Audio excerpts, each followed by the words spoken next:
dalal suñu gan yi waa relève yi nga xamante ni ñoo ñëw deuxième édition boo xamante ni dañuy ñëw wër école yi nga xamante ni mooy si commune bi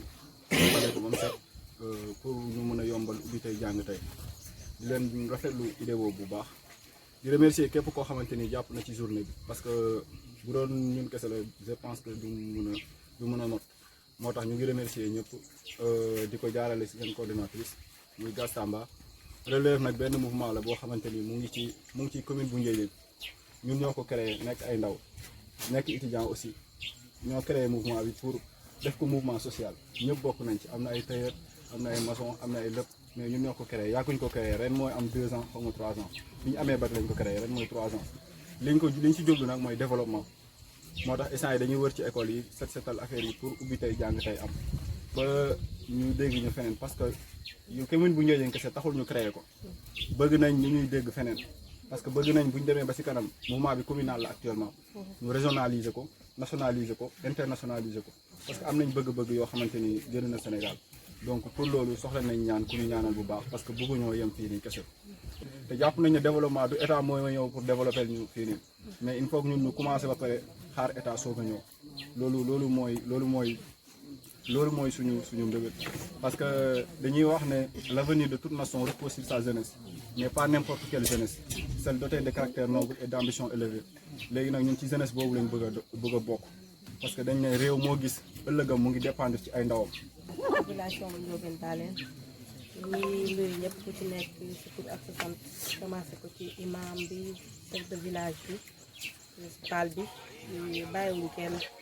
di leen di remercier ci taxawaay bi di jéggalu kilifa yi tamit ci toogaay bi suba ba léegi ñoo ngi fi bon yaakaar naa li ñu waroon wax yëpp Mansour wax na ko ba pare mouvement social la mouvement pour le développement la bëgguñu toog yaacaaral bëgg nañu amal njëriñ suñu gox yemuñ ci ay étudiants kese ñëpp ci lañ bokk ku bëgg a adhéré engagé wu liggéey mën nga ñëw nga adhéré imam ñu ngi sàkku si yow ñaan bu baax baax nga ñaanal parce que li ñuy def nii séntuwuñ ci dara ñaan rek lañ ci séntu. ne rek du ma waxal dëkk bi mais école bi lay waxal parce que man la yàlla nattu ma dëkk fi nekk fi Sévaillon defe naa ne lii daaw ngeen ko fi njëkk a def daaw bi ngeen ko fi defee daf ñu amal njëriñ ñun parce que jëf li ci am solo mooy ndax ki nga ko defal amal na ko njëriñ wala amal ko njëriñ te daaw amal nañu njëriñ lim ñu amal mayoon nañu keroog bi école ubbee rek mën nañoo am accès ci école bi parce que fekk nañ li war école bi yëpp ñu bàyyi ko daan nañ am ay années yoo xam ne bu ñu ubbee duñ mën a yegsi ci école bi ci direction ba la ñuy yem duñ mën a yegsi parce que boobaa day fekk fii am ñaax kon nag bu ngeen ko defee daaw ñu gis ci njëriñ ngeen defaat ko ren ñu yaakaar ne dina am njëriñ danañ leen sant bu baax gërëm leen. sànq rek maa ngi tooñ coordinatrice bi ma yegsee ma ne ko xanaa relève moom amul pexe utal ñu ay salle de classe indi ñu ko bien que loolu rëy na waaye man ngeen a dem ba man ko parce que ay nit ngeen ay ndaw ngeen te yéen a ngi jàng te yéen a ngi am ay relation feneen kon man ngeen a dem ba ngeen romb setal waaye di construire ay salle de classe yoo xam ne seeni rakk ak seeni doom ñoo fay jàngee. waaw ñu ngi sant bu baax de gërëm nag waa relève ndax wax dëgg fa la lu yombul la ñu defal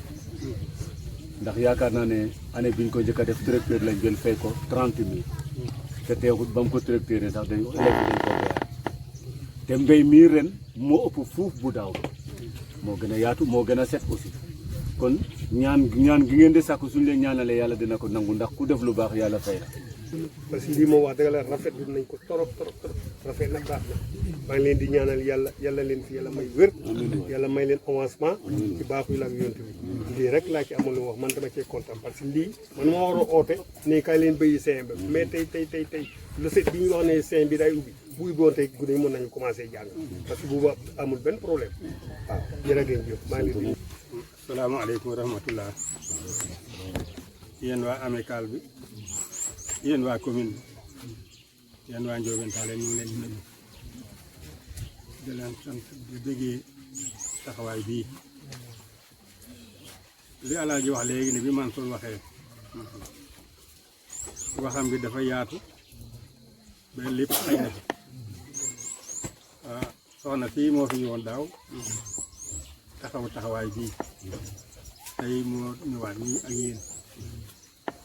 yàlla na yàlla may leen lu ko a njort gis nga nit ci yitteem rek la ne avancement wu nit mu ngi ci yitte ci yëpp ci avancement boo wëccandikoo yàccaaral doo dem moo demee it dara jombul la dara jombul leen lépp lu ngeen bëgg sabablu leen ko néew na bu nit bëggee dara sabablu ko fuut ko te xamoo ko néew na it bu nit xamee lu mu xuutut kon lii ngeen di xuut yàlla na yàlla may leen ci lu ko seen jot mën ngeen nekk ay ministère xalekat bu boobaa fii suñu taw bii du dafa jóg mën ngeen nekk président it te yàlla xamuloo ndax mu ngi tànn na président ci biir te amical bii wala déet yéen it yal na yàlla def leen ay ndaw yoo xam wërsëgu yaa yal na yàlla may leen wërsëgu yaa avion yii ay nit a leen moom saxaar yi ay nit a leen moom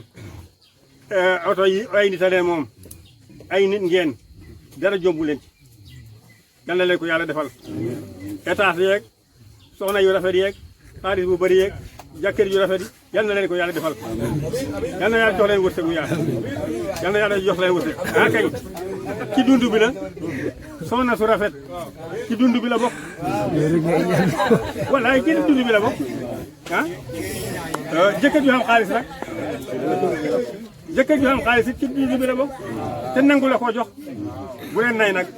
gis nga ñii ku leen bëgg kat da ngay joxe xaalis yal na yàlla jox leen wërsëg te it bu leen yàkkamti wu leen diplôme